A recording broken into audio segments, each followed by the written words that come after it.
வெண்பருத்தி நூலெடுத்து வாய் வெடிச்ச பூவெடுத்து நான் அணிஞ்சிட தொடுத்து வச்ச நடினமான மாலை இது.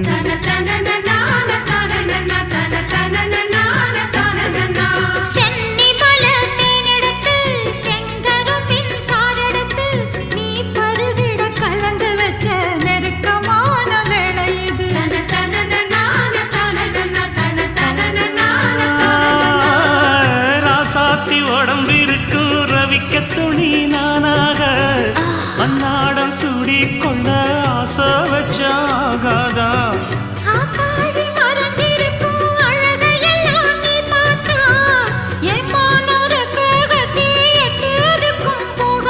அடிச்சி சக்கரையே எட்டி நீயும் நிக்கிறியே நான் ஏங்கி ஏங்கி பார்க்கிற போறாங்க.